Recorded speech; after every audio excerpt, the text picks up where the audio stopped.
Hi friends, welcome to tech simplify. Slab మీద cracks ఉంటే చిన్నవేగా అని చాలామంది లైట్ తీసుకుంటారు. ఈ చిన్న క్రాక్సే ఏళ్ల తరబడి ఉండాల్సిన మీ బిల్డింగ్ స్లాబ్ని కొన్ని ఇయర్స్కే పరిమితం చేస్తుంది. ఏ విధంగా క్రాక్ బిల్డింగ్ స్లాబ్ని ఎఫెక్ట్ చేస్తుందో క్లియర్గా ఒక వీడియో చేశాను. లింక్ డిస్క్రిప్షన్లో ప్రొవైడ్ చేశాను, చూడండి. ఇప్పుడు రిపేర్ వీడియోలోకి వెళ్తే స్లాబ్ పైన ఉన్న క్రాక్ని వీ షేప్లో కట్ చేసుకోవాలి. ఈ వీడియోలో చూపించే విధంగా ఇలా వీ షేప్లో కట్ చేయడం వల్ల అన్స్టేబుల్ మెటీరియల్ మొత్తం రిమూవ్ చేసే అవకాశం ఉంటుంది క్రాక్ చుట్టూ. ఇంకా రిపేర్ మెటీరియల్ ఫుల్గా లోపలికి వెళ్ళి మంచి బాండింగ్ అయ్యేటట్టు ఎన్షూర్ చేసుకోవచ్చు. వీ షేప్లో కట్ చేశాక క్రాక్ని చిప్పింగ్ చేసుకోవాలి బెటర్ బాండింగ్ కోసం. నెక్స్ట్ ఏంటంటే చిన్న డస్ట్ పార్టికల్ కూడా లేకుండా మొత్తం బ్రష్తో క్రాక్ మొత్తం క్లీన్ చేసుకోవాలి బిఫోర్ ప్రాసెస్ మొదలెట్టే ముందు. తర్వాత వాటర్తో తడపాలి క్రాక్ని, లేకపోతే మనం వేసే రిపేర్ మెటీరియల్లో ఉండే వాటర్ కంటెంట్ని అబ్జర్వ్ చేసుకొని దానిలో ఉండే ఎఫెక్టివ్నెస్ తగ్గిపోవచ్చు.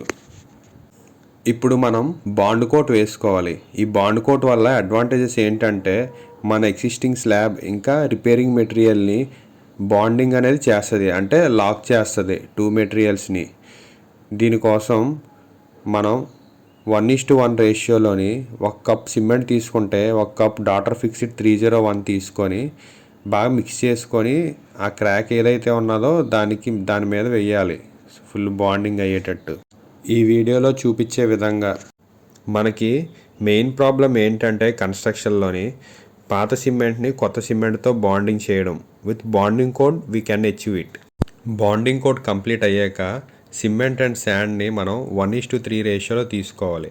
అంటే 1 పార్ట్ సిమెంట్కి 3 పార్ట్స్ శాండ్ యాడ్ చేసుకొని అందులో 20% డాక్టర్ ఫిక్సిట్ అనేది మనం యాడ్ చేసుకొని కలుపుకోవాలి మొత్తం.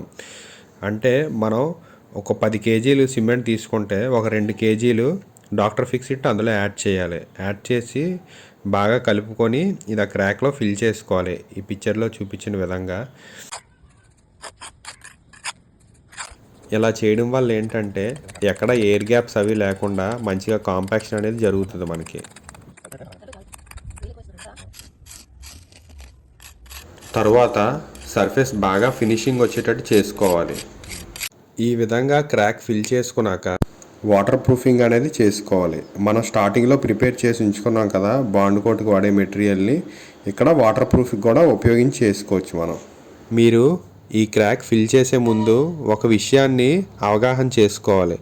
ఈ క్రాక్ యొక్క విడ్త్ బిల్డింగ్ ఏజ్తో పాటు పెరుగుతుంది. అంటే కాలం గడిచే కొద్దీ క్రాక్ విడ్త్ అనేది పెరుగుతుంది అన్నారనుకోండి, మీరు ఖచ్చితంగా స్ట్రక్చరల్ ఇంజనీర్ని కన్సల్ట్ చేయాలి. ఎందువల్లంటే స్ట్రక్చర్ ఇంపర్ఫెక్షన్ వల్ల ఇటువంటి సమస్య ఉంది మీకు.